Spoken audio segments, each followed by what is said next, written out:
So purpose of the meeting today is to focus on the Board of Selectmen budget.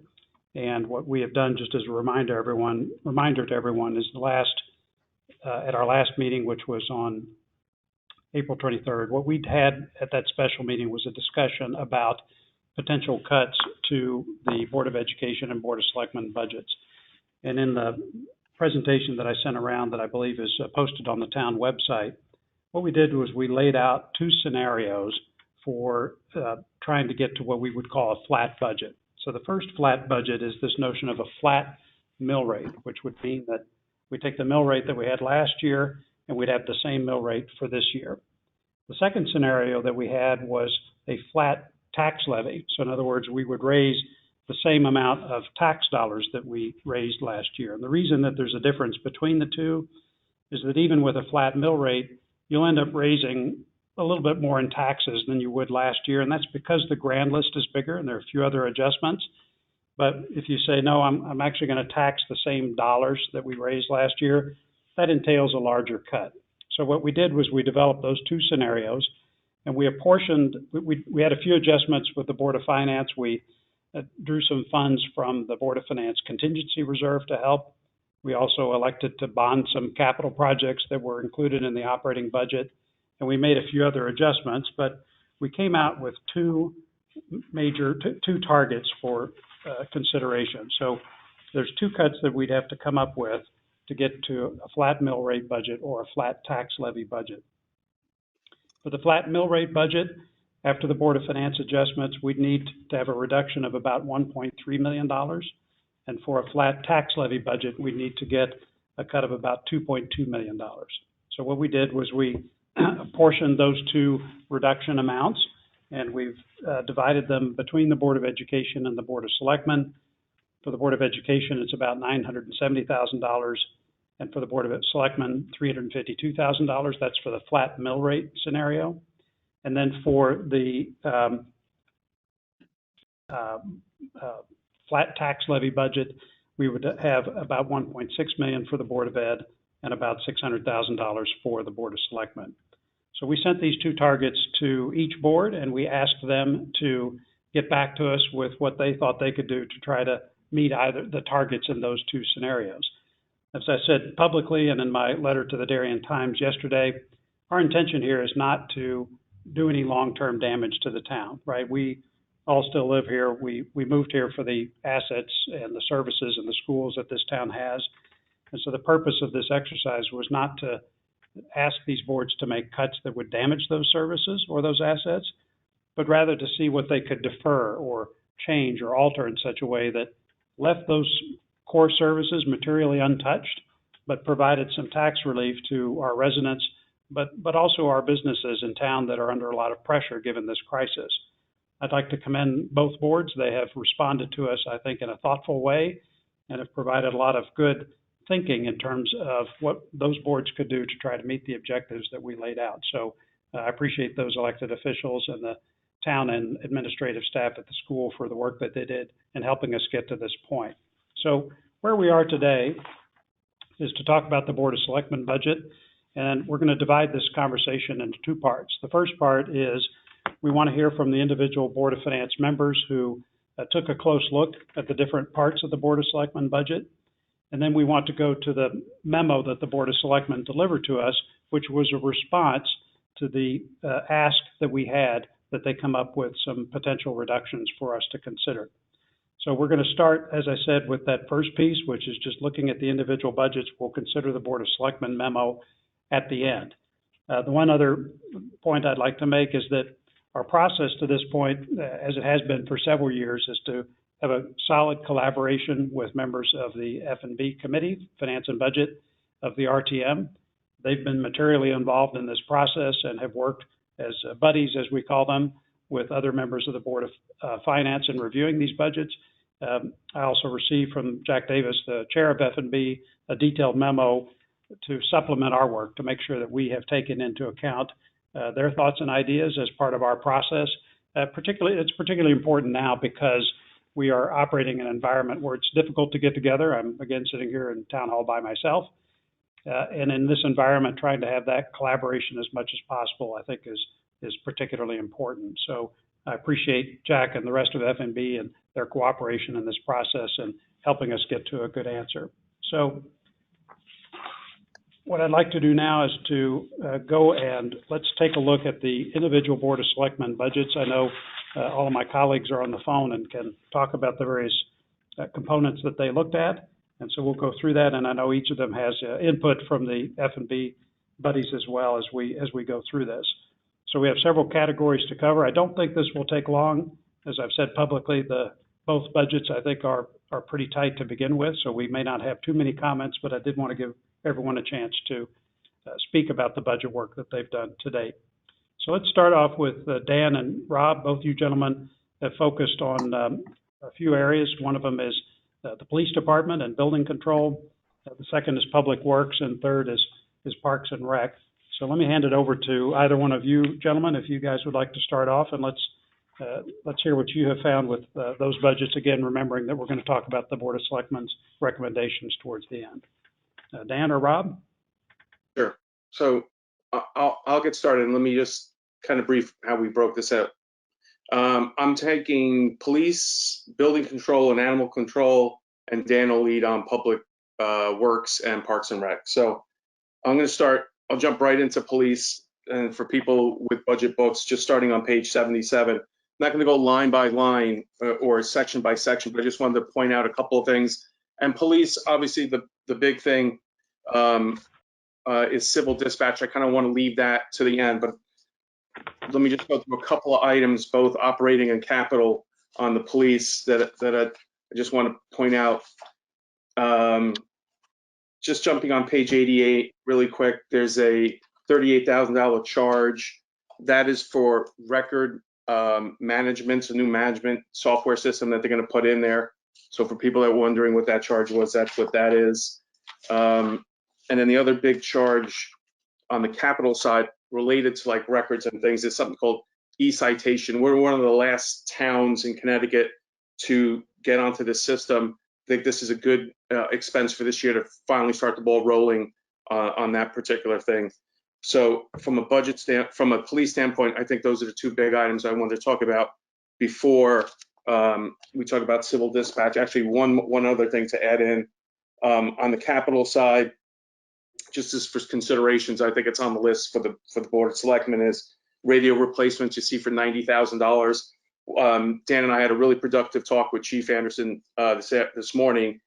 That's $45,000. That can be half of that deployment of those radios can be delayed a year. Chief is comfortable with that. So if there's $45,000 we're looking for, that's a possible area for us to grab. If there's no other questions on police, I want to dive into civil dispatch. I think has had a lot of talk in town and probably within the board also. Just little history for people. This is, as Chief said, this is about a 10-year project for getting a fully implemented civil dispatch. What started as 0 went to 1, then we added 2 more dispatchers to 3 turned into 6 last year. To complete kind of the full alignment of this, is they're asking for 3 more to get to 9. At a cost of roughly about $301,000. We had a really interesting and productive talk with Chief today, but let me just throw some either statistics and also some little color behind some of this. So we're handling about 15,000 calls a day using civil dispatch. Just to the comparison, New Canaan was actually 20,000 earlier in the year, but they dropped to 13,000. The largest of anybody here is Trumbull. They're about 20,000. So we're in actually a pretty decent spot where that is. One of the things that we talked about with them is the redeployment of police. Could police assets be deployed somewhere else? So one of the goals, one of the plans here was to try to get a full-time narcotics and drug investigation position put in. So I think that is good. We can lean in that direction. One of the other things is to actually fully staff the traffic and the traffic division. The last 4 years we've had 1. The idea was to add 1 to that to get to 2. That would be the ultimate one of the plans for this. There was questions that we raised. There's 2 vacancies. There were 2 vacancies, excuse me, within the police force. One was filled. One, they had a candidate that went pretty far down the application route with us, and ultimately we did not hire that person. So there's one person to be held there. I don't have anything else to add there. I want to have board reaction, and I'll let Dan kind of chime it. Sorry, Dan. Let me go to you first, and then anybody from the board if you want to throw anything else in. So deferring any commentary as to whether or not this is an item that we can discuss with respect to deferring, I would say that I'm convinced that adding this civilian dispatch capability, these last 3 seats, will enhance the capabilities of the police department. I think there are a lot of soft benefits, as well as probably identified overtime savings. Well, not identified overtime savings, but we would almost certainly achieve savings in the overtime account. I think there is a conversation to be had when we evaluate the Board of Selectmen proposed changes as to whether the benefits that accrue with this change are materially impacted by a 1-year deferral. I'll leave it at that. Okay, gentlemen, thank you for that. Any questions from other board members? Okay, but so as it stands now, that's your analysis of the police budget, but no changes that you'd propose, leaving aside the civilian dispatch question, correct? Correct. Okay, all right, thank you. Diane, what about? Oh, sorry, can I just ask one question? Just because I'm not Please. totally clear, if we added these 3 civilian dispatchers, we would be filling the empty seat, or we would be deploying a narcotics officer? Or are they the same? We're deploying the narcotics officer, and the other, we would still try to fill the other position, Taylor, and that position, we would then eventually put somebody back down to traffic to have 2 people full-time for traffic, which hasn't happened in 4 years in Darien. And just throw one more thing out there, just looking at my notes, sorry, one more last time. The 6 people that we actually have in civil dispatch, they actually are down to 5 at this point. They actually had to let somebody go. The performance was not expected, and that was not as good as they expected. So we're actually sitting with 5 in civil dispatch at this point. Hope that answers your question. And just really quick, I have two small other little pieces that I propose no changes to. Animal control is barely anything, so there's nothing there. Building control, I think the thought we have is to shave about $100,000 off the building revenues on that, which, given the environment out there, is probably the correct approach at this point. So fully endorse that reduction of revenues on the building control side. And it's building permit, right, Rob? Excuse me, building permits, yeah. Okay. Okay, I have nothing great. to add to either line items, John. Okay. Moving on to Public Works. And just a reminder that both on the Public Works budget and on the Parks and Rec budget, I'll only address the budgets as proposed in early March and as amended prior to their submission to us, and not address any of the changes as a result of our charge to the Board of Selectmen with respect to any reductions as a result of COVID. So on Public Works, I'm on page 127 of the budget book. The Board of Selectmen proposed a total operating budget of $4.4 million, which was up about just less than 1% from the current fiscal year. Total revenues were projected at $1.75 million, which is essentially flat to last year. No change in FTEs. Just a note that, as always, Public Works estimates include road and walkway maintenance that are very much subject to weather, so it would be unusual to not see variances in those accounts. A significant item in this budget is the fee we pay to Stanford to process solid waste. Ed is very focused on making sure that the costs that are allocated to Darien are appropriate, and is, I think, in the process of initiating an audit to ensure that that's the case. And finally, on the operating side, we continue to benefit from the adoption of energy cost savings measures in all facilities, including the conversion of our street lamps to LED. On the capital side, capital allocated for reserves and recurring items were proposed at just under $1.7 million, which is an increase of $390,000 from the current reserve balance. Key items in this category include $230,000 in equipment replacement reserve, which is up $45,000, $500,000 in residential sidewalk rehabilitation reserve, which is up $300,000, and $950,000 in street paving reserves, up about $47,000. Spending on non-recurring items is proposed at $345,000, which is an increase of $225,000 from this year. 4 items, $25,000 to convert the lights at Mather Center to LED. 4 significant major items. $25,000 to convert the lights at Mather Center to LED, $75,000 for new sidewalks, $170,000 to upgrade HVAC at Town Hall, and $75,000 to upgrade the Town Hall gymnasium. And as everyone I think that's watching knows, there is a discussion regarding bonding certain of these items and/or programs, which we'll address later. I would say on the public works budget that Rob and I did meet with our RTM colleagues, and I believe we're collectively supportive of the budget as proposed. Rob? Correct. I agree. I got nothing further to add on that, Dan. Nice job. Okay. Okay. Any questions? Any questions there from other board members before I turn to Parks and Rec?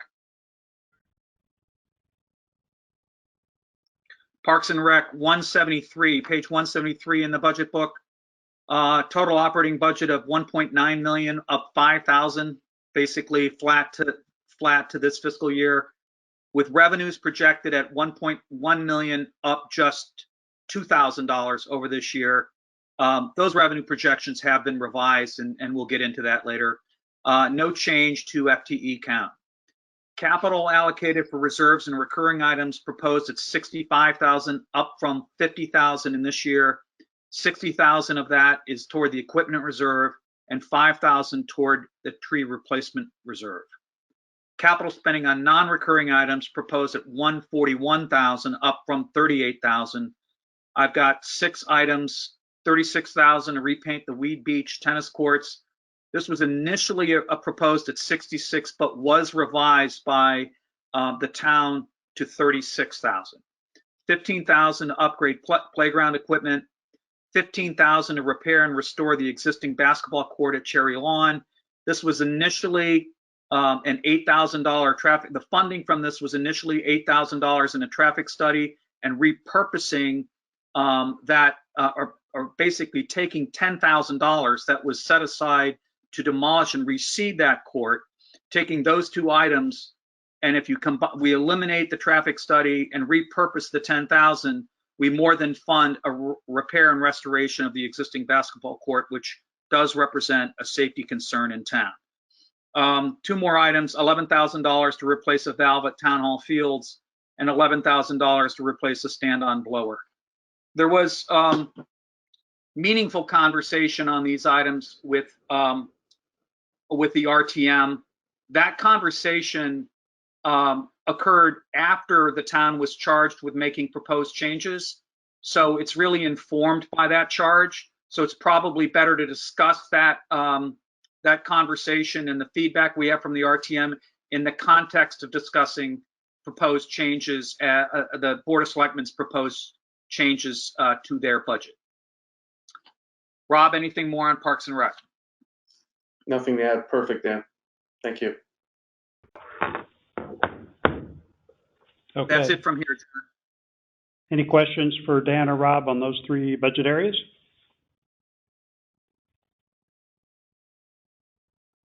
Okay. All right, let's move on to the next set of budgets. So this will be Taylor and Jim. Community and Environment, Human Services, and General and Miscellaneous. Would you folks like to tell us what you've learned there? Jimmy, go ahead. I can kick it off on planning and zoning. The planning and zoning department, has, the budget of around $809,000. The vast majority of that is salaries and so forth. There are no FTE increases year over year. And I think when you look down through that budget, the only other small uptick there is $6,000 of additional expenses related to software and maintenance. Planning and zoning, they did have a $9,000 expense item in here to buy one of those large scale plotters, but we were informed about 4 or 5 weeks ago that the town was able to fix it for a relatively nominal fee. So they've actually taken that out, and I think that's one of the things on the capital side that lines up with planning and zoning that you'll see come out. I think when you look at what the planning and zoning department is dealing with, there are 3 mega projects going on in town. You've seen the construction sort of occurring, if you drive by. I think, when you look at the associated revenues, I think either Rob or Dan hit on these before, there's about just under $2 million of revenues associated with those. About 40% of that's related to the 3 large projects, and the remaining $1.2 million are more of our run rate revenues here. So we can talk a little bit more about those revenues when we get into the Board of Selectmen's proposed changes, but not much new to report, and we didn't necessarily see any things to note in the planning and zoning budget.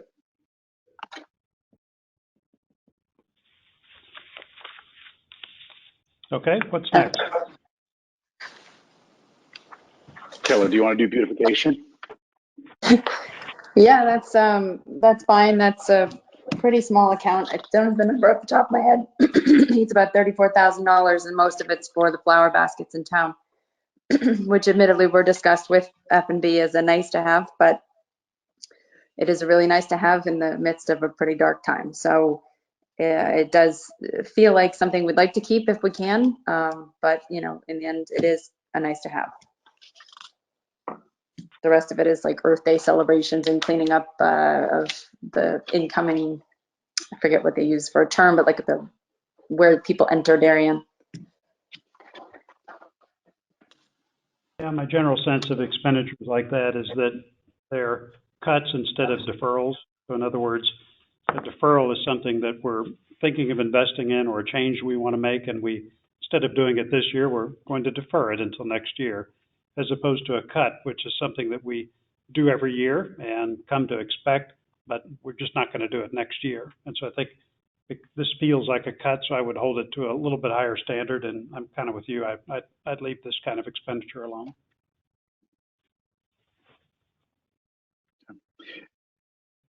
Okay, what's if you next? go down to the next topic was the celebration of community grants. That overall budget is around $77,000. One thing I would note, I'm just looking at page 75 of the actual budget book. You'll see that fireworks is 0. This will be Jen, correct me if I'm wrong, but the 3rd year in which we're not actually including the cost of the fireworks in the actual celebration. That flows down into the departments where we would actually incur the expense, i.e. police and public Right, works. it's mostly police overtime. Got it. If you look at one thing to note right here, you'll see that the Bicentennial line item is down $15,000. I would just note that's down $15,000 versus the the budget last year, which had $5,000 in it. The extra 10 you see was deposited in that account when the RTM undertook its process, kind of looking at some of these stale accounts that were up, and that $10,000 deposit that went into there was a one-time deposit. So not really a lot to sort of report there. What I would point out is about $71,000 worth of grants. There's $8,000 for the holiday lights.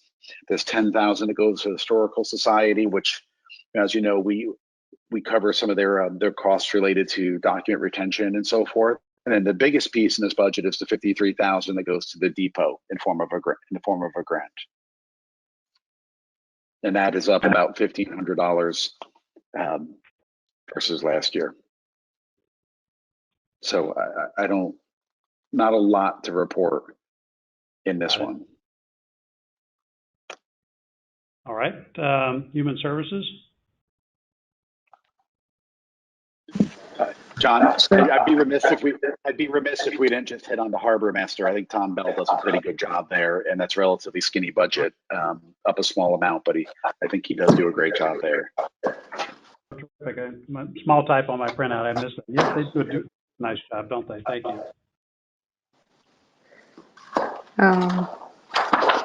Jim, you want to kick off human services, or you want me to? You can kick it off. All right, so I guess that's page 148. This is a budget that we reviewed with F&B, and I think everybody was concerned that this budget, could potentially be under budgeted given what's going on. But going back to the March budget, there wasn't a whole lot here that we needed. Let me see where to put my notes. That we needed to review. I think, I don't know why I'm losing my place. That was more of a current discussion than the past discussion. They were adding additional hours for part-time employees, which would, I think, support programming. I think they're anticipating an uptick in their client base even before the COVID crisis because of the Royal opening. And I think those part-time employees were supposed to support social workers. With, increased affordable housing completions, we do think this could be a much needed addition to staffing. Let's see, I think, that again, going back to the discussion with F&B and the more current conversation, I think we are concerned a little bit about the essential needs payments. On page 149, it's only budgeted $11,000. About 70% of this funding comes from outside donation, and in the face of potentially increasing need and potentially shrinking donations, this is something I want to keep an eye on going forward. But for right now, I've heard that our director, Ali, I think Ramstack, is comfortable with the way it's budgeted. So, Jim, you want to go to senior center? Yeah, the senior center is the biggest chunk in here. It's a $430,000. And I think the one thing we discussed with our with Bill and Mike and our counterparts on the F&B is just that,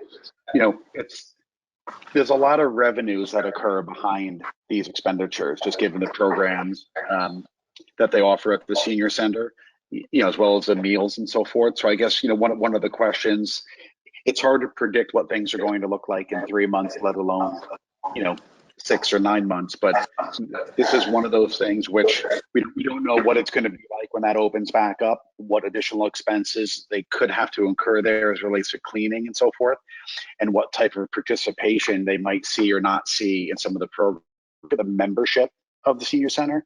In the last 5 years, it's up almost 50%.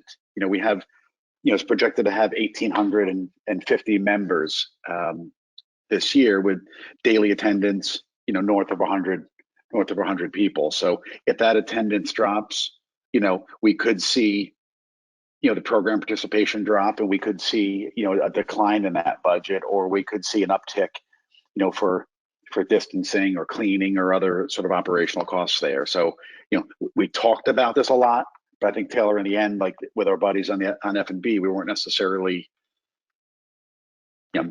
didn't necessarily feel that needed to be adjusted one way or another.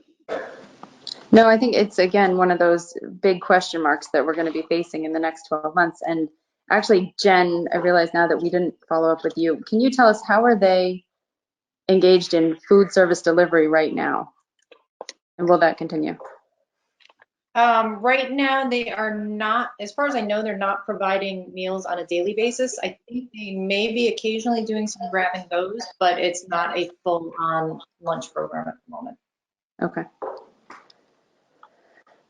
Yeah, so this is kind of, I feel like it's sort of a wait and see about, how it reopens and what it looks like and who shows up. And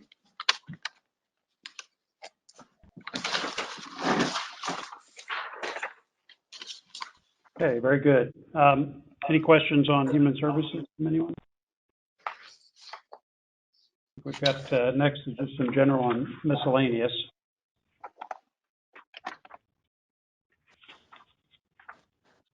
These are around employee benefits, risk management, and contingency.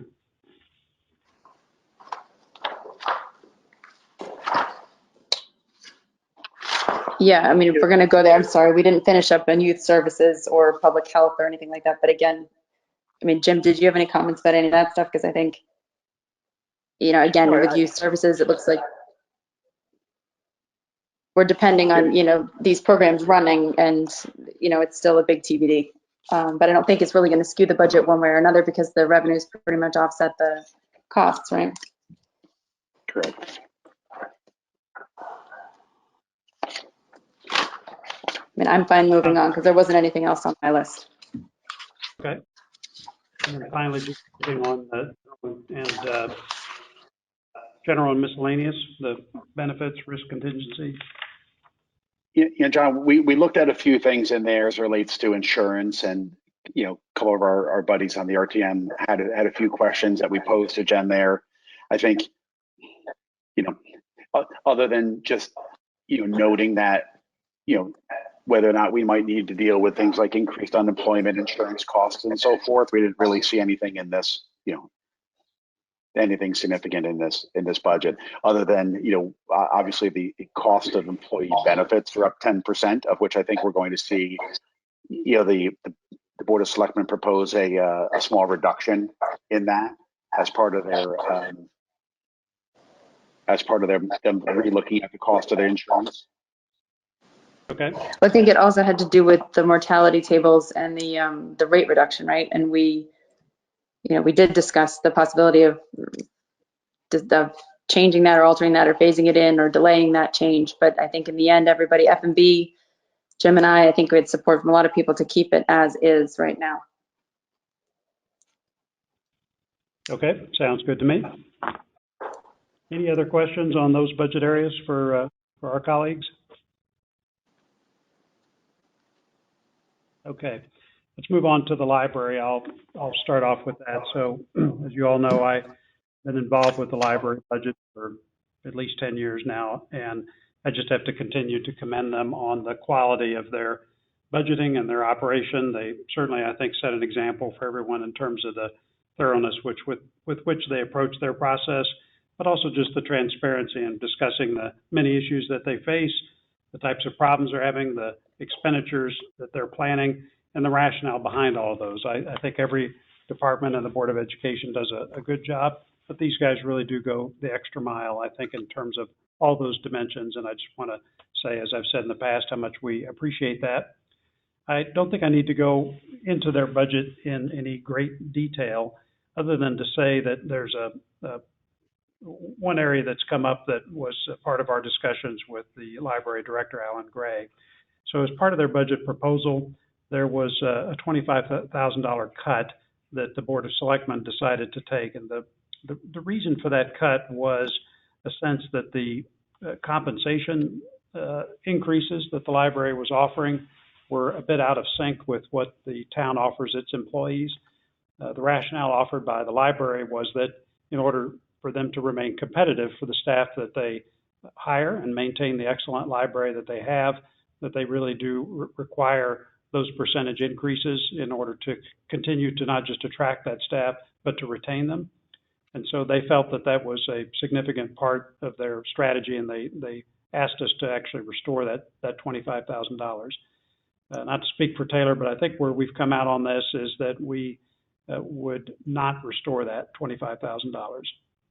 I understand the importance of paying their staff, but at the same time, trying to align the percentage increases that we see in all our staff across the town budgets, I think is going to be important this year. That plus the fact that we're in an environment now and likely for the foreseeable future where the number of opportunities that staff likely have in other libraries, simply given the difficulty of hiring, let alone the availability of positions, will likely remain more limited this year than what we've seen in prior years.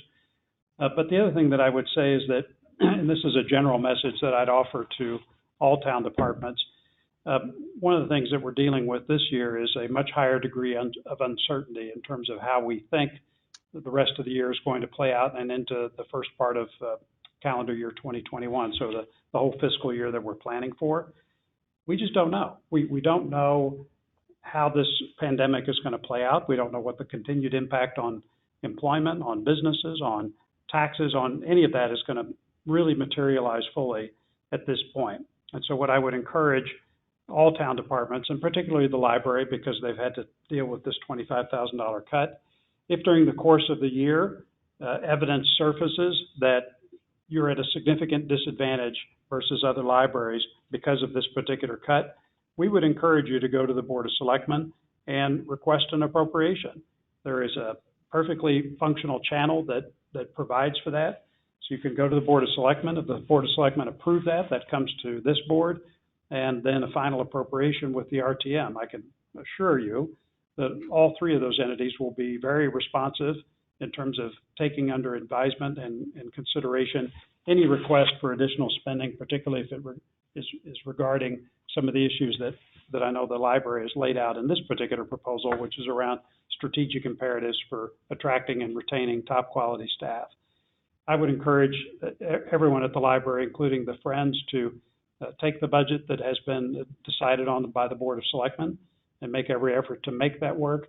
But if you find that over the course of the year that it's simply not working and you've got real and tangible evidence of that, then we definitely want to hear from you and would do everything we can to make sure that we preserve this important town asset. So that would be my point of view on that.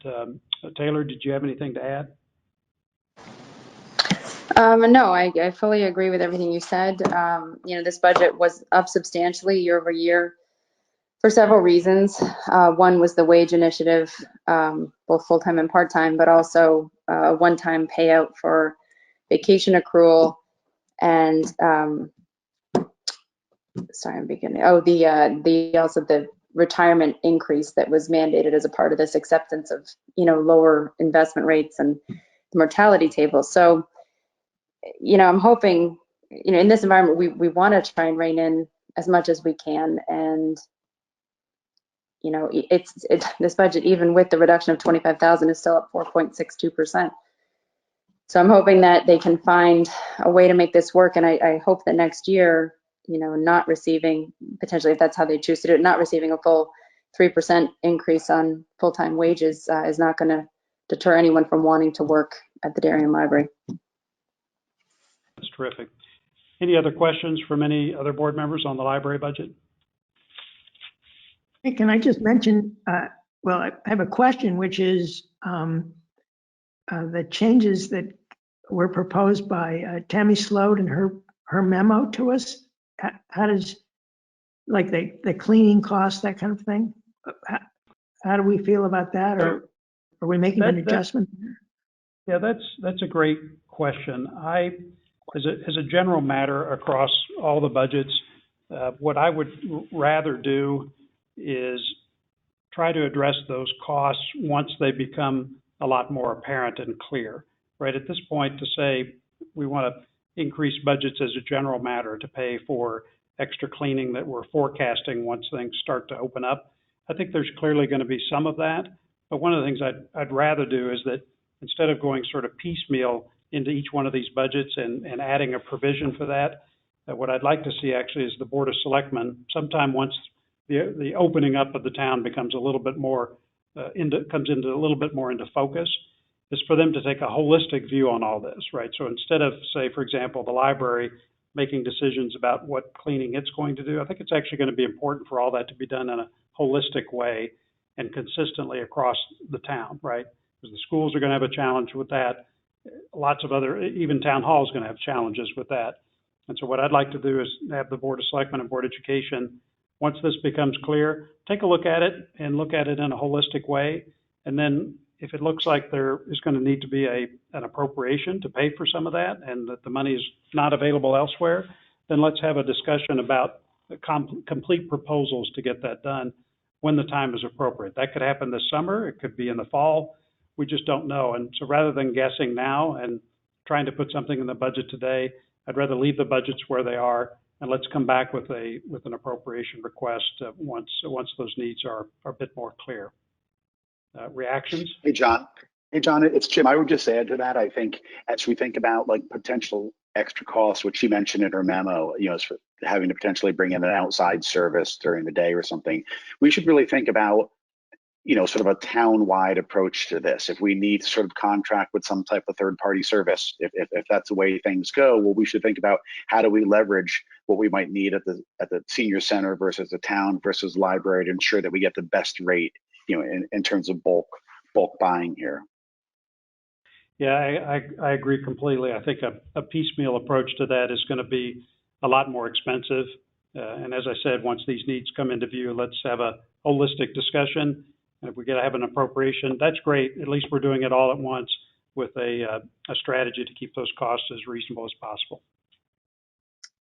I'd like to also just mention I'm on board with what you're suggesting, John. I just wanted to offer again some sympathetic remarks and praise for the staff at the library, and to note that they do deal on a competitive basis, and they're dealing with a specialized population where people look for jobs over a fairly broad geographic range, and so they do have a competitive issue. I think the world has changed since they first put in their proposal, and given what everyone else is doing here, I'm definitely on board. But I think earlier I would have dissented from that type.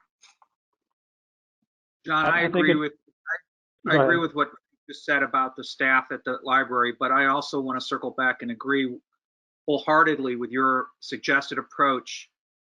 We know there are going to be items that are not going to be foreseen. We can try to guess what those are and fund them now, but a better approach is to react to them as they actually occur, because there are going to be things that we can anticipate, and there's going to be things that we can't. Yep. And I think every town department and the Board of Education needs to know that as well, which is, again, as these needs come into focus, everybody's going to be very responsive to that. We don't want to sell ourselves short on hygiene requirements as things open up. We don't want to leave anyone exposed needlessly. And we certainly don't want to violate state or federal protocols about how to do this. We just don't know what any of this stuff is. I mean, even at this point here, May 7th, we still don't have clarity as to when things are really going to start to open up in Connecticut. We just don't know. And if that opens up soon, then we need to have this discussion sooner, but it may be quite a while. So let's have an open mind on that. Let's not plan for the spending right now, but be ready to spend when we need to in the future. And can I just add that across the board, we should also be careful to try and save as much as we can this year, where we've got things shut down and things are coming in less expensive, save our surpluses for those expenses going forward. Good thought. I agree. Okay. I did want to just thank the Alan and Caroline and the library staff, as well as the library's Board of Trustees. They are great town citizens and manage a great town asset, and we really appreciate their thoughtfulness in the budgeting, but also in their request to us to restore the cut for the Board of Selectmen. Just emphasize again, if it appears during the course of the year that those changes are not consistent with maintaining the excellence of the library, they should not hesitate to come forward with an appropriation request and real evidence that says that they need that additional funding, and we definitely will take a look at it then. Okay, if nothing else on the library, we've got debt service and other revenues next. I know if you wanted to chat any about that, Jim, maybe just to mention the debt service changes that we made as part of the process that we went through on the 23rd. We've kind of been through that already. If you wanted to summarize it briefly, or if there's anything else you wanted to say about that, otherwise we can move on. Yeah, I guess I would just point out for those listening, we listed it in our presentation, but about 4 weeks ago, we raised about $25 million in new debt for the upcoming construction of the Oxford School. And that was done at about 1.4% in terms of the average rate that we paid.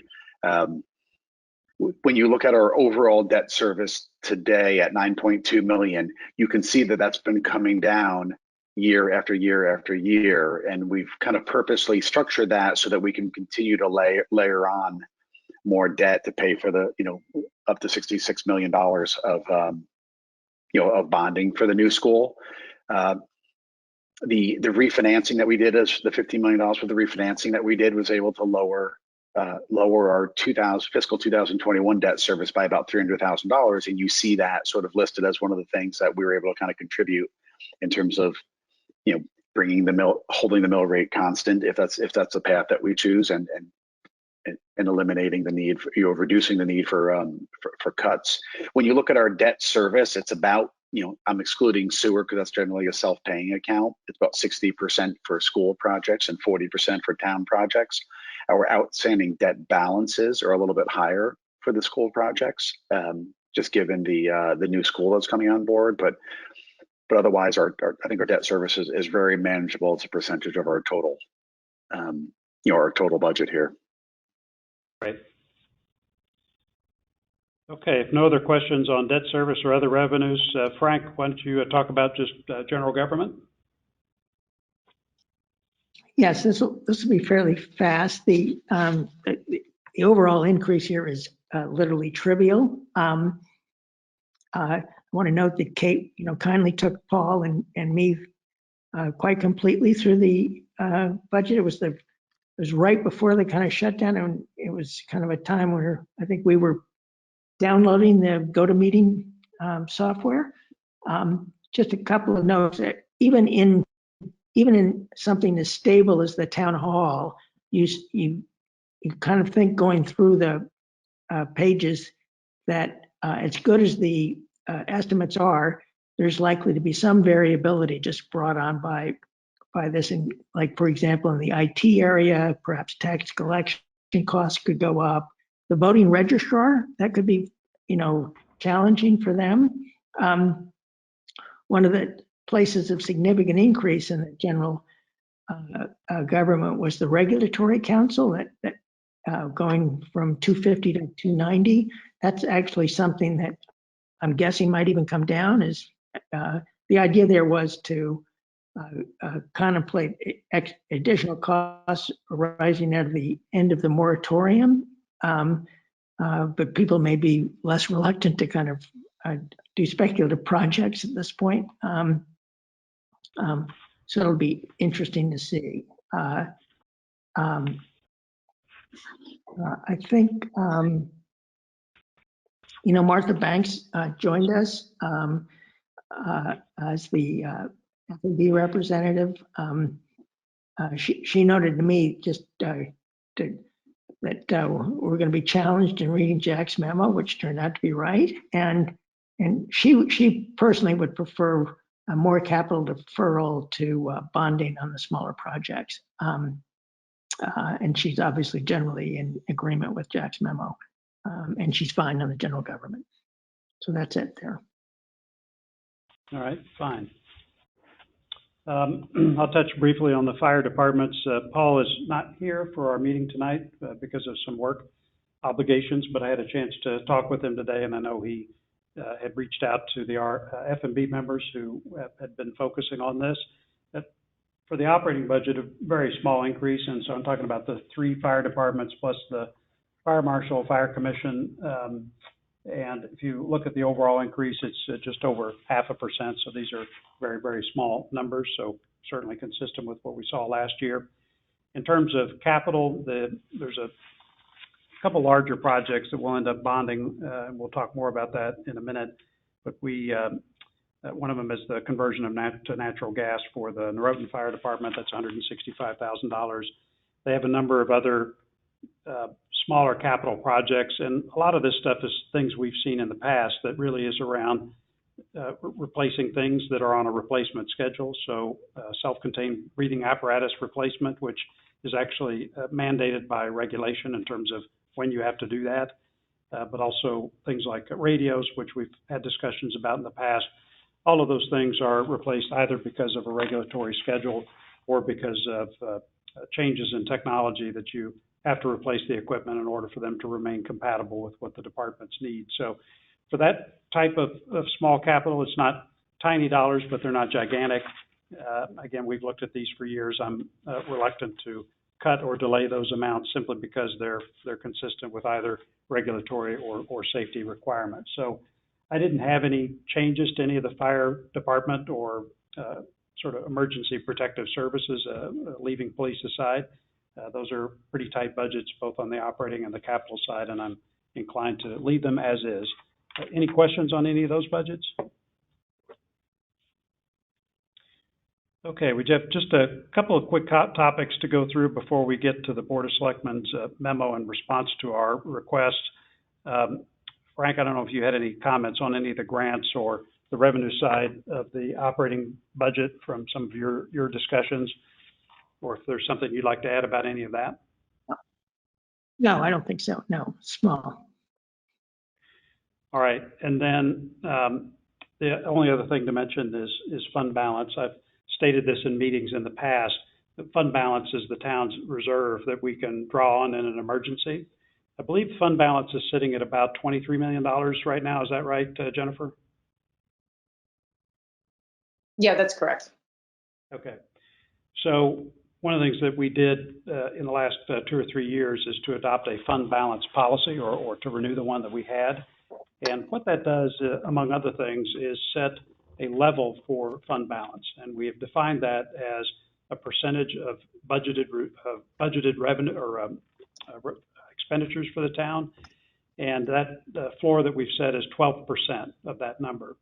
And so we set it that way because in our research around what the regulators require and regulatory agencies, ratings agencies require in terms of the credit rating or bond rating that they give to the town, that Moody's likes to see fund balance as a particular percentage as one of the measures of financial health of the town when they decide on their ratings review. And so that number really should be around 12%. The good news is that at 12%, we have about $5 million in excess fund balance right now. So what that means is that if there's an emergency or some of the appropriations I talked about earlier that we might need to spend in order to buy protective equipment or somehow protect our schools, town hall, the library, because of state or federal requirements as part of reopening, we have about $5 million in fund balance that we could draw on to meet those expenditures if we need to. So that's we're in a very good spot as a result of that, and have those funds to draw on if we have to pay for retrofitting or, again, personal protective equipment, whatever we might need. And fund balance is in a I think a very good place to support us in that regard. So I don't propose any changes to either the policy or to fund balance itself. One of the questions that's come up in a couple of circles is whether we could draw down fund balance and maybe reduce the mill rate further as part of this budget cycle. I would echo some of the comments Taylor's had. We really should be saving money at this point. As I said before, we don't know what some of these expenditures are going to be, and so making sure we have as much money in fund balance as possible to pay for some of this if the needs are significant, that's what fund balance is for. So we have that reserve there, and I don't propose either changing our fund balance policy or drawing on fund balance as part of the budget process this year. Any questions or comments on fund balance? I take it, John, that you're maybe putting us to one side, any increase in the fund balance that might come out of giving back to the Board of Finance, if you will, the excess in the Board of Ed budget this year? Excess. So we're going to talk about the non-lapsing account, if that's what you're referring to. So just for our viewers, the idea of a non-lapsing account is to take surpluses that are generated in this fiscal year, reserve them in a special account so that the entity that generated the surplus can use them in the next fiscal year. And so my own sense is that I'm still researching that. The question as to whether to create these accounts has actually come up in several other towns in Connecticut. I've heard from some other officials in different towns about how they're handling it. But to be quite honest, I'm not quite ready to say one way or the other in terms of where I am on that. Some of you I know have done some research or heard from others and have a point of view on that we definitely want to hear. I'd actually like to reserve that discussion until the 12th when we go through the Board of Education budget. The other reason to do that is that Paul Hendrickson, who's missing tonight in this meeting, he's also done a lot of research and has talked to more officials than I have about the idea of a non-lapsing account and how to think about it. So I want to make sure we include him in that discussion. So we'll wait until next week to address that.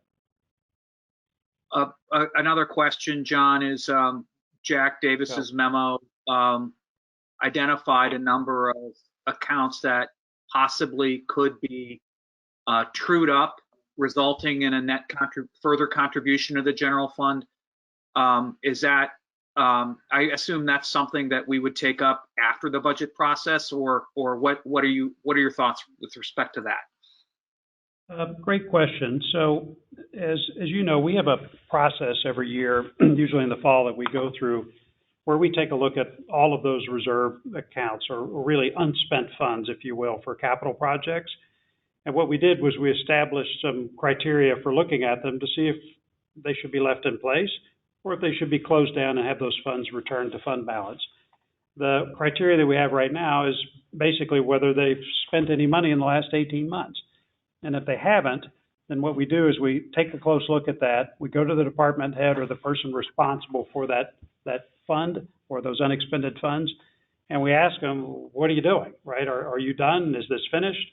Or are you just haven't started yet? And that's been a pretty good process for reviewing those to make sure that we don't have a lot of excess funds just sitting there, not being used, and having people just forget about a capital project. So we close down some of those funds every year when we do that review. And so what they're suggesting here is maybe there's some other candidates for that. Some of these funds that they've highlighted, we actually looked at in our previous review, and the department heads responsible actually said, you know, we're planning to move forward with that project. Now, maybe that's been delayed because of the pandemic, but at last check, several of these funds actually met the criteria for keeping them open. So what I don't want to do right now is make some hasty decisions about whether to close these funds or not, or these unexpended fund accounts or not. Instead, what I'd like to do is open this up in the summer, and instead of doing this in the fall like we normally do, we're going to look at these in the summer, see which ones can reasonably be closed down and have those funds returned.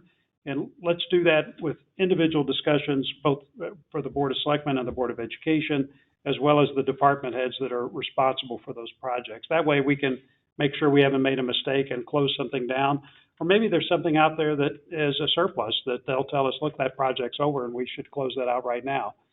But I'd recommend that we do that in the summer, and any funds that we identify from that, we just put them in fund balance. So we've bolstered our reserves further and have that in fund balance if we need them later. So I would not undertake that project right now. Let's do that in the summer. Reactions? Agreed. Okay. All right. So unless there are any other questions or points of view or anything else from our F&B buddies you wanted to report just on the budget generally before we get into the Board of Selectmen memo? Okay. So as I said at the start of the meeting, both the Board of Selectmen and Board of Education have responded to our request to take a look at their budgets and see if there are changes or deferrals that could be made that we could get to a flat mill rate or a flat tax levy budget. I'd like to again commend both boards for the work that they've done. It's been great, and I know it's been stressful to go through all this, but we really appreciate that. So if it's not posted, we'll make sure it is. So the Board of Selectmen prepared an analysis of a number of steps that they would propose that gets to an aggregate savings of about $848,000, and we're going to march through each one of these. Rather than as mellifluous as my voice is, I don't want to monopolize this whole conversation. Let me break this up a little bit. Jim, you and I have talked about this quite a bit. Would you like to maybe walk through the known adjustments, and let's get down to capital deferrals, and I want to have a specific discussion though about the fire reserve, and I'll pick that up when we get there. Would you like to march through some of these and describe what they've proposed? Yeah, so I would say, in terms of known adjustments, these are things that the Board of Selectmen looked at, and either things such as medical insurance have come in lower than expected, right? Lower than it was originally budgeted when they started the process back in January, or there are kind of known changes are happening to that account. Those total a net of $167,000. If you look at it in terms of the big line items, they've reduced the revenue that the fire marshal is expected to receive by $50,000, right? So just as you're adding things up here, that's a reduction of $50,000 in revenue. So therefore, like an increase effectively in the net budget. When they looked at medical insurance, right? Jim, I'm sorry to interrupt, but that's actually an increase in revenue. Sorry. Thanks, Jen. That's right. Yeah, it's actually an increase in revenue, and so that is a tantamount to a cut, so. Correct. So revenue is increasing from 170 to 220 based on some of the large contracts. The biggest change here is the reduction in their budget for medical insurance. They budgeted originally at a 0% renewal, and it's now coming in at a 5% reduction. So that lowers their budget by 128,000. And then I think when you look at, the potential unemployment expense that they could incur, that's gone up from 12,000 to 31,000. In total, these 5 changes, like the increase in revenue and the decrease in medical expense and so forth, changes it by 167,000. Okay. On the revenue side, they also looked at revenues that are associated with different departments that they oversee. The town clerk revenue was originally budgeted at $1.6 million. The largest component of that revenue are home transactions. And so when they looked at that, and I think looking at what the potential impact could be, they reduced that revenue by $80,000. So that's tantamount to a increase in taxes, if you will, or increase in cuts that you would need. On the building permit side, same thing. There's $1.9 million that was assumed in the original budget, and they've lowered those revenues by about $100,000, largely to accommodate what could be the potential delay of some of these large projects that are in town. If you look at that $1.9 million of building permit revenue that we expect to see, about 750 or so of that is related to the big projects. The remaining 1.2 to 1.3 million is our kind of what I refer to as our run rate building permits that we see on sort of a year by year basis, excluding these large projects. There were some other adjustments they made to dump stickers and beach parking permits and so forth. They brought up the dump stickers and kind of brought down the revenue that they expect to see on beach parking permits. Okay. But the net change of that revenue was a reduction of $240,000. So tantamount to adding back expense, right? Yeah. So for those that are counting, we've kind of reduced expenses by 167 and increased and decreased revenues by net 240. So just on their budget so far, we're at a net increase actually of $72,000. Then when they moved on and looked at deferrals on the capital side, which we had asked them. Could I ask you a question about the revenue adjustments for a second? That, when we made the adjustment to the tax collection rate, the property tax collection rate, to a certain extent, weren't we sort of making that adjustment overall in terms of, we expressed it as a property tax collection rate issue, but to a certain extent, wasn't it intended to cover these revenue adjustments that are cited here, or am I wrong about that? Yeah, I think the reason we adjusted the collection rate was really for what I would describe as a cash flow timing matter, right? Because as a technical matter, the taxes that are levied are still due. The adjustment in the collection rate actually makes the assumption that we might not get all of the tax revenue that we need in the planned fiscal year. So what this just says is, tell you what, we're going to assume that we get a collection rate that's closer to what we saw in the last financial crisis back in 2008, minus our usual 25 basis point adjustment. And so that was the reason we made that change. I think we will eventually collect those taxes, but this is just a timing matter to make sure that we've planned enough in case we don't in the coming fiscal year. So that's all that is. It wasn't really meant as a Yeah, no, proxy it was, for the revenue changes. yeah, it was explained to me that it wasn't part of proxy for these others, but that's fine. That's fine. Yeah, What I think the adjustments that are proposed are quite reasonable. I mean, they certainly didn't overdo them. Right. Hey, Jim, quick question. Or sorry, John, for either one of you, just two minor things. So what's the concept behind increasing the revenue on the RDA stickers, the 28,000 we're gaining? I see it says 10% increase in revenue, the reduction of RDA stickers purchased before July 1st and into the year. Why do we think that? Right, it's really just that people aren't buying them before June 30th. So what we would have recognized as revenue this year is going to get pushed into next year. So we're expecting their revenues to be down 28 this year, up 28 next year. Okay. And then just two minor points, more just cosmetics, anything else. Right underneath the D23 and D24, the 300 and the 100 should be minuses, just for purposes of. Thank you. Okay. I know it's a little thing, but just I'm sure there'll be a final version of this.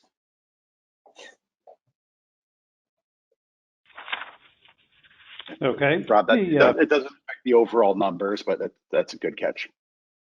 Yep. Let me just touch briefly on the big part of their cuts, which is this fire apparatus reserve. So just to review, what the town does every year is we have historically in the $450,000, $500,000 range, the town contributes that amount of money to a fire apparatus reserve. And what that reserve is for is to have a buildup of cash. So when it comes time to replace a major piece of fire protection equipment, usually fire trucks, that we've built up that reserve balance, and then the day comes that that particular truck needs to be retired and replaced, we've got the money, and then we spend it and purchase that truck.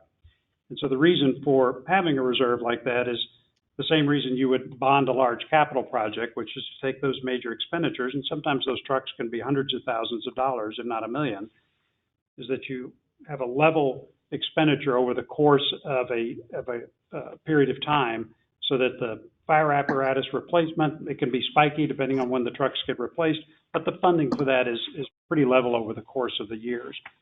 So the Board of Selectmen has proposed cutting this year's fire apparatus reserve contribution, and that contribution is $500,000, and they would cut that.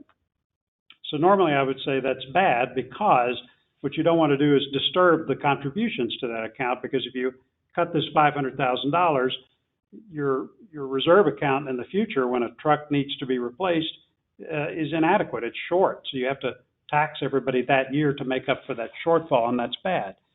So I think that's not what's going to happen here, though. So the reason that I think the cut is justified, because in addition to that, what they're going to do is they're going to take a fresh look at the replacement schedule for those vehicles. So what might that entail? That could say, we actually need maybe some fewer vehicles than what we have right now. It could be that some of the vehicles that are planned for a replacement lifespan of, say, 15 years, maybe that goes to 16 or 17 years. But they're going to take a fresh look at that schedule and take a fresh look at our fire department vehicle strategy. And so the assessment is that by making this $500,000 cut now, that's not going to mean that we have an inadequate reserve account in the future, because they're going to rethink the whole fire vehicle strategy as part of this. So for that reason, I know it's a difficult cut, and maybe it makes people nervous about our vehicle replacement program as to whether we'd have adequate, safe, and technologically up-to-date vehicles to support our fire departments.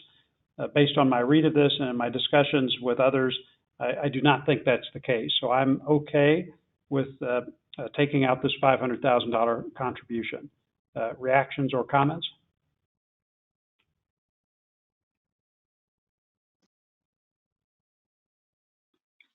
Okay, hearing none. John, it's Dan. I think we're not in a normal environment.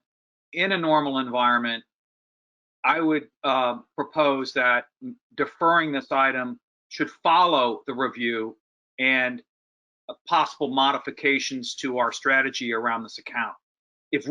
but since we're not in a normalized environment, I'm okay with deferring this item if we have confidence that such review will result in a modification and support this deferral.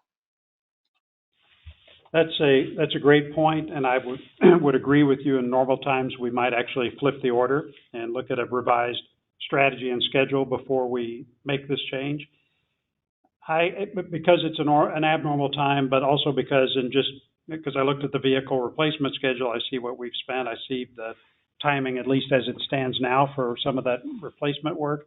My sense is that it's a pretty safe bet that a cut of this size is okay and will be consistent with proper funding for vehicle replacement once they finish their review. So I've thought about that, and I don't have a problem with this in the context of what you're saying. Other questions? Okay, they also had a small delay in some other equipment of about $30,000. They have a couple of additional recommended bonding that they put down here at the bottom. So this would be with regard to sidewalk construction and the north side of the gym. Both of those are for $75,000. So that would be essentially another $150,000 cut. Just so everyone knows, when we think about bonding capital projects, they kind of need to meet two criteria. One is they need to be kind of big enough, right? And these amounts are maybe a little bit on the small side, but when we aggregate them with other things that we're going to be bonding, I'd be okay with that. But it also needs to be for something that's going to last a long time. So sidewalks, gym upgrades, those are all things that should last a very long time and depreciate over time. We don't want to do bonding for pieces of equipment that might last just for a year or two, like iPads or something like that. Typically, we won't bond those, but for longer term projects and big dollar projects, yes, those are typically bonding candidates. Okay, any questions on any of the changes that the Board of Selectmen have come up with here?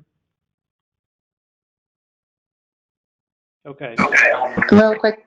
Yeah, Jen, can you just clarify? I know you made a comment during the Board of Selectmen's discussion of these changes. Can you clarify what the plan is for sidewalks in general to be bonded? Was it a multi-year, larger undertaking that we were thinking of bonding? So I don't. So that will be for you as a board to decide what's in the budget right now for sidewalk rehabilitation, which is basically removal and replacement of sidewalks where they currently exist. There's $500,000 in the budget that you as a board have identified could be bonded. The full sidewalk replacement list is in the 6-year capital plan spread out over 6 years, and it'll be about $3.75 million to take care of everything on the list. So if you are going to bond sidewalk, the sidewalk rehab program, you could consider bonding more than just the $500,000 that's requested in this budget, and that would eliminate some of the out year items in future capital budgets, because you would just pull it forward and the DPW crew can start working on that list once they have an authorization. Jennifer, why weren't these sidewalks as part of the other $500,000 worth of sidewalks? I'm just kind of curious as to why we wouldn't have picked that all up when we decided that the other sidewalk work was bonding eligible. They're always separated as two different projects because we don't typically add new sidewalks in places where they don't currently exist. That's what this additional $75,000 is. It absolutely could be included in a same bond authorization saying we're authorizing this much for repair, removal and replacement of the existing sidewalks, and we're also authorizing $75,000 for installation of new sidewalks. But it's just that they're always looked at differently because we very sparingly put in new sidewalks. Okay. All right, so the sum total of all those changes, so this is known adjustments, the revenue adjustments, capital deferrals, everything they've recommended for bonding, the sum total of that is about $608,000. So that's actually about $17,000 more than our $591,000 request for the flat tax levy scenario. So this would be the one that has the larger cut. So with everything that they've proposed, the Board of Selectmen actually have offered up cuts that exceed that amount by about $17,000. So I'm inclined to support all of those changes. And I just wanted, before we move on to the final item there that I wanted to make sure we considered, and also just one note from Jack that we received an email during the meeting. I just wanted to check to see if anybody had any comments on the main adjustments that they proposed that net total about $608,000. Any further comment or discussion on that? John, the only thing I would say, Can and I appreciate that these numbers are bigger than the flat tax levy, but I would just point out, I mean, it's a combination of reductions and deferrals, Yep. and bonding. I do think things like the fire truck reserve, we're going to look at the replacement cycle and so forth. So that's not necessarily just a deferral, but things like the bonding of the sidewalks and the gym upgrades. It all helps us get towards a lower tax rate. Right. Other comments? One thing I might point out is in the other items for discussion, if additional reduction is needed, is the town hall capital maintenance reserve. That 100,000 was an increase from last year of 50,000, and they suggest that they could go back to the last year's amount of $50,000, but they don't want to do it because of the possible need for social distancing reconfiguration. And I was wondering whether that fit into the category of adjustments that we might make later based on COVID-19. So that's a good point, consistent with what I said before, which is sort of a summertime look at these unexpended funds and some of these reserve accounts. I'd like to pick that up as part of that effort.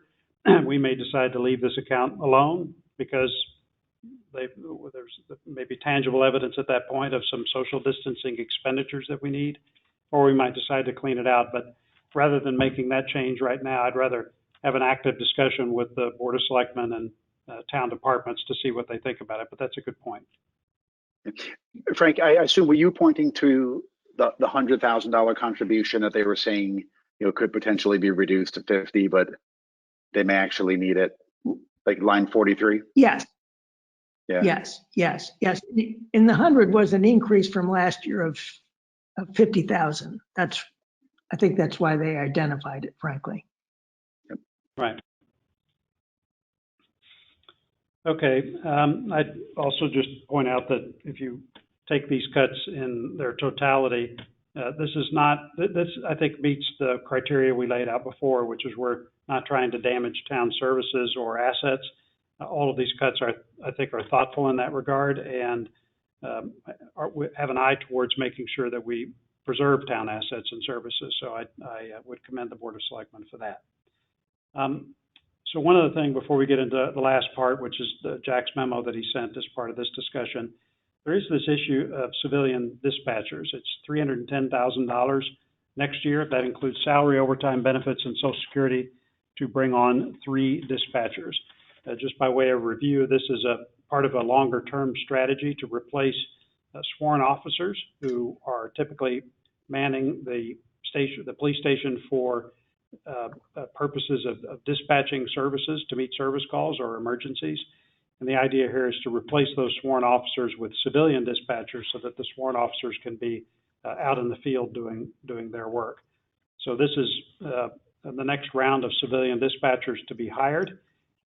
But that's the background that I would provide. So I know, Dan, you and Rob looked at this and talked to Jamie as well as the chief. Would you guys like to opine on this and let us know what you recommend? Or Rob, you want to kick it off and then I've got stuff to say on it, but go ahead. Yeah, I'll start on this. So I think I said to Chief today, I think in the 10 or 11 years I think I've been serving, I think this may be the hardest call I've ever seen in terms of flipping a coin, because I could see both sides of this. But, one of the things we came out after talking to the chief today was just really kind of 2 or 3 important things. Town safety, if we delay this, so this would be deferred in my mind for a year, town safety will not be impaired. So I think that's probably the most crucial thing in my mind. I think chief would be disappointed but I think he understands under the circumstances that we're dealing with this year with the pandemic. So I think he would understand. His only concern, and I think it's a right concern, and I kind of think I said this when we first started talking police, is, this has been out there for 10 years. It started gaining momentum about 4 to 5 years ago. It feels like I said, we added 1, then we went to 3, then we went to 6, and this was our chance to get to 9. I think it was such a long push to try to get there. He's almost at the finish. We're there almost at the finish line.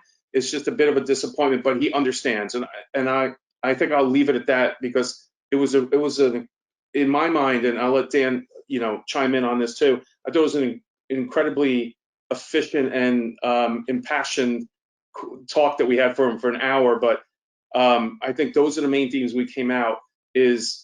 Town safety won't be impaired, which I think was one of our concerns, but like a sense of understanding and disappointment, but just concerned about, will we get to it next year if we do push it for a year? And then Dan, anything you might want to add? Sorry. Yeah. So I would say I've had 2 lengthy conversations with Chief Anderson, and he's been incredibly transparent, honest, direct, a great advocate for the town, a great advocate for the department. And he has a conviction that the department would be better served, and therefore the town would be better served with the addition of these final 3 civilian dispatchers. He understands that we're in an unusual time, and is concerned that if this ball is kicked down the road, that it may be kicked down the road once again. So I guess where I'm coming out on this is that, given the assurances that Rob and I have received that the safety of the town would not in any way be impaired by a deferral of this item, that we do defer this item. We do not add headcount in the context of what we're asking all of the town to consider. But only with an assurance that this remains a priority at the Board of Finance to add this capability to make the department more efficient to better serve the town. Okay, comments, reactions? I just have to ask if I understand that it won't hurt the town from a public safety perspective, but would it not be improved? Would we not have one more sworn officer on the streets or doing, narcotics work or whatever it is if we did this? Yeah, Taylor, my answer would be yes. In theory, it's the narcotics person and then a second person on traffic. That's kind of the realignment, if you want to call it that. Dan, did you read it the same way? Yes, there are work rules that have to be dealt with, and having the uniform on duty at the midnight shift to man the dispatch station precludes the redeployment of that uniformed officer to work a daytime shift or the nighttime shift in some other capacity. The assurances we have are that those needs will be met, but Taylor, to your point, the services wouldn't be enhanced. I think, again, back to a comment you made earlier, a nice to have versus a need to have. This is an item that I think could be deferred without impairing the quality of life in Darien in any way. Other comments? So Dan, it's Jim here.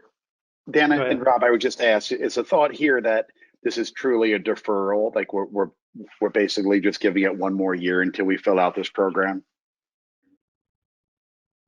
I would say yes, Jim. I think if you defer it, you absolutely have to do it next year. If we're playing the long game, right, for the police in Darien, this is absolutely part of their longer term strategy. Dan said that quite well a couple minutes ago. It's definitely what they want to get to. To me, this definitely gets back on barring any weirdness in the world, you know, a year from now, hopefully not, this should be on our plate for next year. It should be a priority for us next year.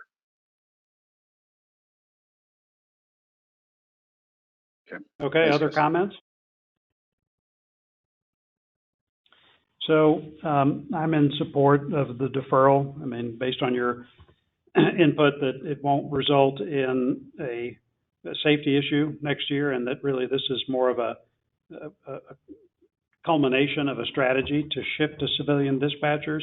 It's taken us a while to layer in the personnel to make this happen, and my sense is that, as maybe disappointing as it is not to finish it this year, that we go ahead and wait until next year. So I'd be in favor of deferring the dispatchers for a year and cutting the $310,075.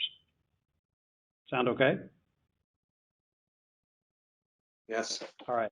Yes. Okay. They had a few other changes kind of down the list here in terms of some deferrals, but I see words like cemetery cleanup or landscaping, time and attendance system, and these are all pretty small items here, and I think are consistent with running the town and making sure that things work, as opposed to deferring things that might actually cause a degradation of services. So nothing in the rest of their potential items for discussion strike me as things that we should consider unless anybody disagrees.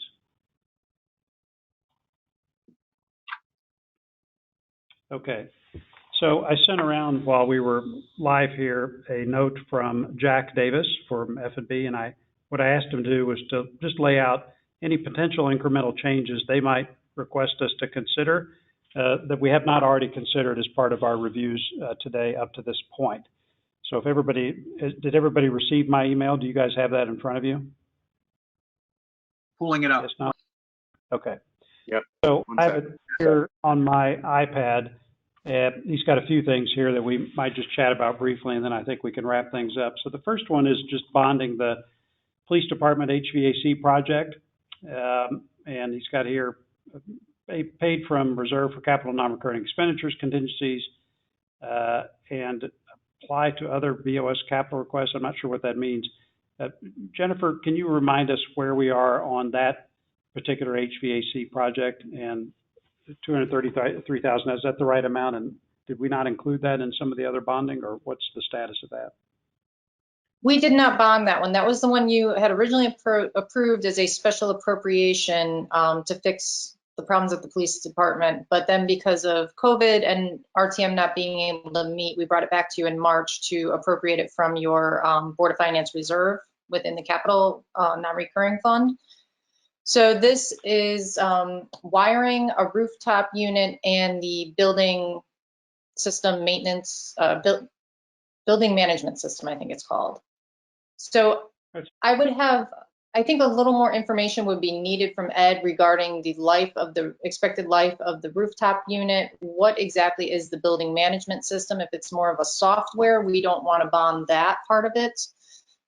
So I think there's a lot of questions related to this before we could wholeheartedly say, yes, we would go back and bond it. And I would also need to touch base with bond counsel and make sure that we've got everything in place and could reimburse ourselves on it, because there are some restrictions on that. Yeah, so I'm in my rapidly advancing senility, I'm remembering all this now. So we had to draw this from the reserve in order for them to get started to do this in an expeditious manner, given the timing of RTM approval, and why we pulled it out of the reserve. So this is not a cut in any case, right? Because it's being paid for out of existing reserves. It's not in the operating budget, correct? Correct. Okay. I think the F&B recommendation is that were that to be bonded, that would free up the $233,000 to either be an additional contribution. You've already identified $400,000, and this could put it up to $633,000, I think is their thinking. Okay. So why don't we, I would recommend we leave this alone for now, and we need more information, as Jennifer says, as to whether it's a bonding candidate. And in any case, if we decide to bond it and put the funds back into these reserves, it's part of the reserve analysis and discussion I'd like to have in the summer. Does that sound okay? Any comments or reactions? Sounds good. Yeah, I would just Okay. say, Jen, if Jen could just look in to make sure we can retroactively bond it if they've already started spending dollars before we had a Right. before we had a bond resolution. Yep.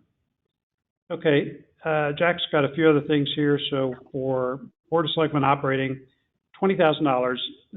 Senior Center will not open to prior to January 1st. Currently, the food is not being supplied to members. 50% reduction in food supplies in the budget. So $20,000 there. Jennifer, any reactions to that?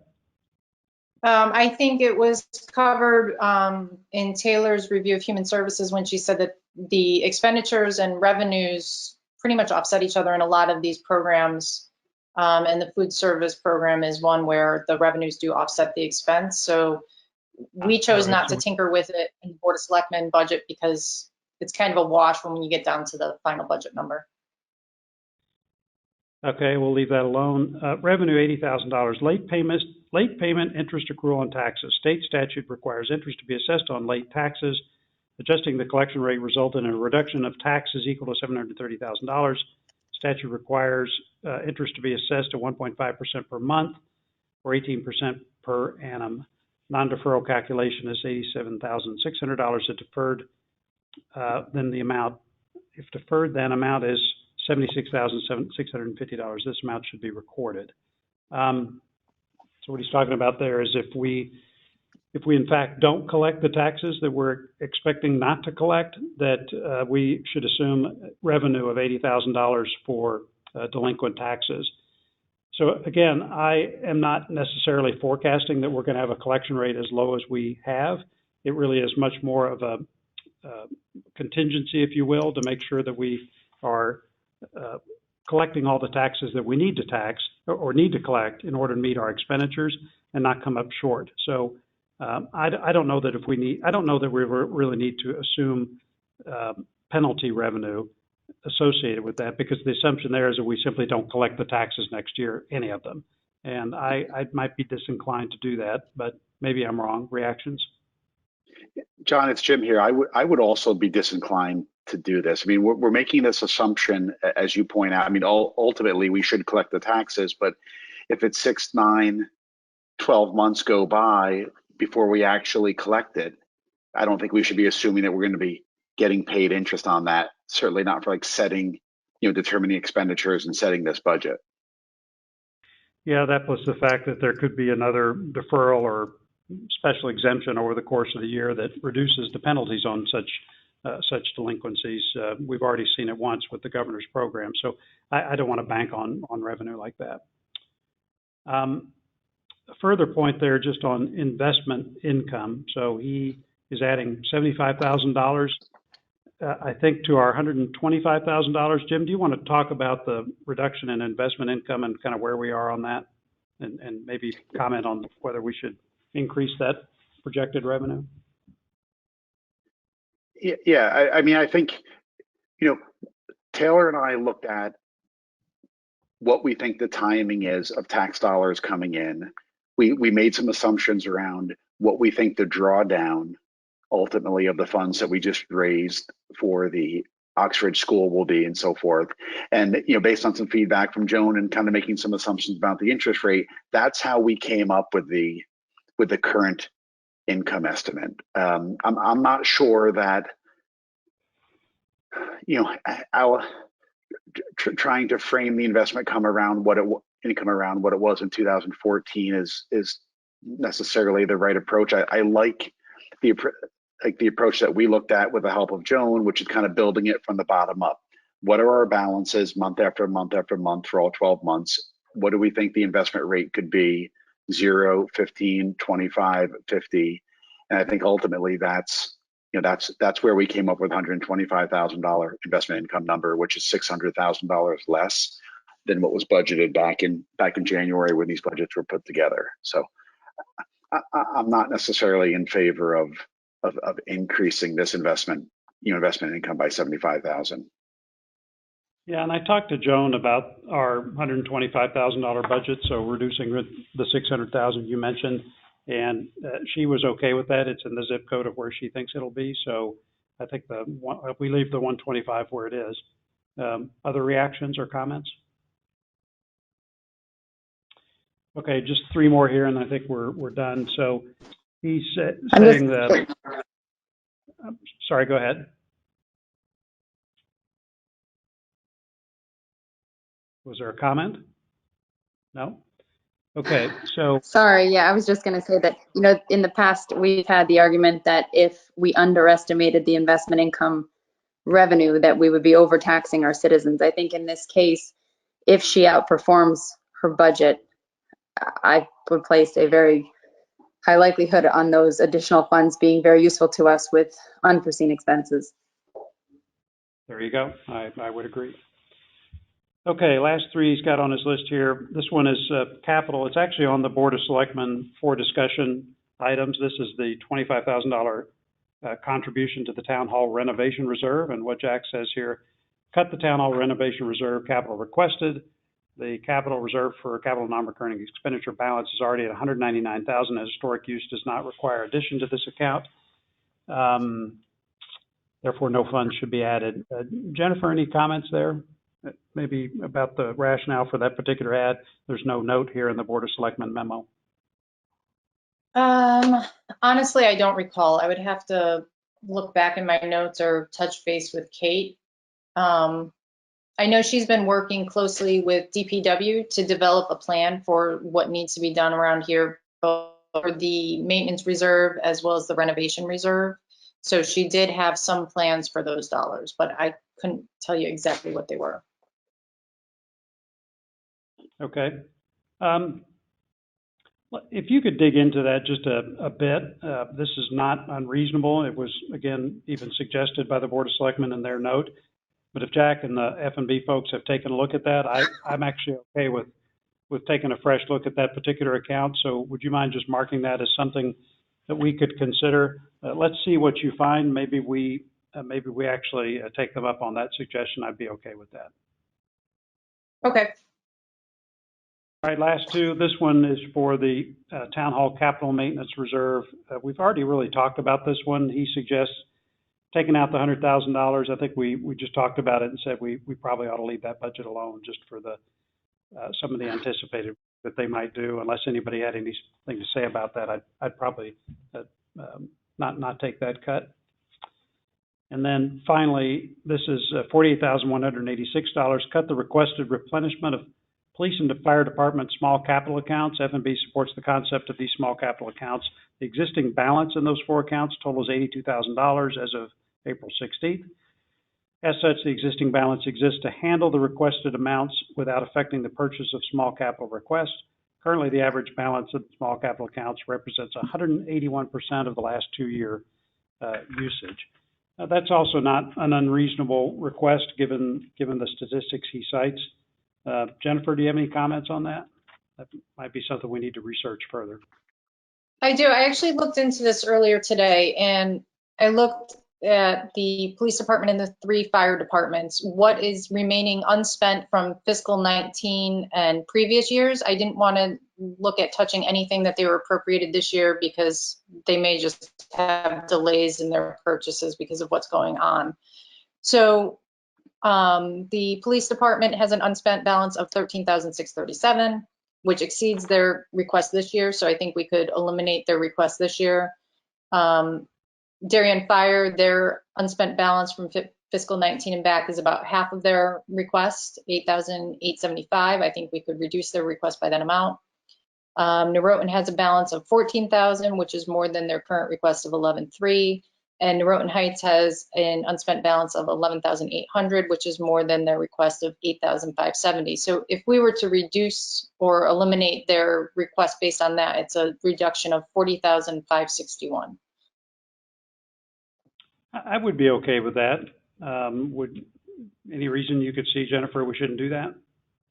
No, I think it's reasonable. Those reserves, the balances do roll from year to year, and I think this actually may be a pretty good approach to how we dig into that reserve review in the future of what's unspent from a certain number of years back and consider that done and sweep it. Okay. All right, that was all of Jack's note. Jennifer, I know you're going to take a look then at the town hall renovation reserve, that $25,000 amount, but it looked like every other change we've kind of come to an agreement on. Have you been keeping a running total of where things stand? I have. I'm just adding the small capital now. There is one that I wanted to go back to, the planning and zoning plotter at $9,000. P&Z had indicated that they didn't think that was necessary before we got into the whole budget discussion with the Board of Finance after Board of Selectmen had turned it over.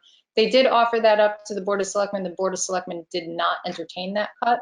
So I think Jim, I had pretty much promised Jim that we would see it on there, but it's not on there right now. It's certainly up to you guys if you want to put it on there. But with what you have identified, including the Board of Selectmen, it is an additional reduction of $983,000. And Jen, is that net of the 240 in revenue or no? No, that's including that.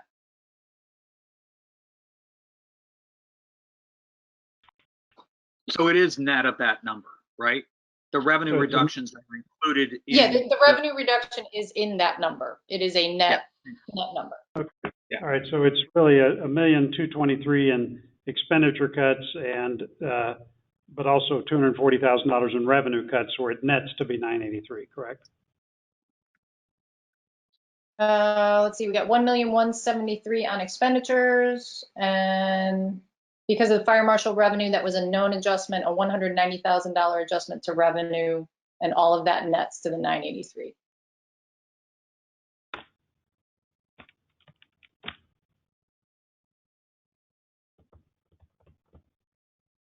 Okay. My numbers don't quite jive with that, but you're the one running a spreadsheet, so I'll take your word for that.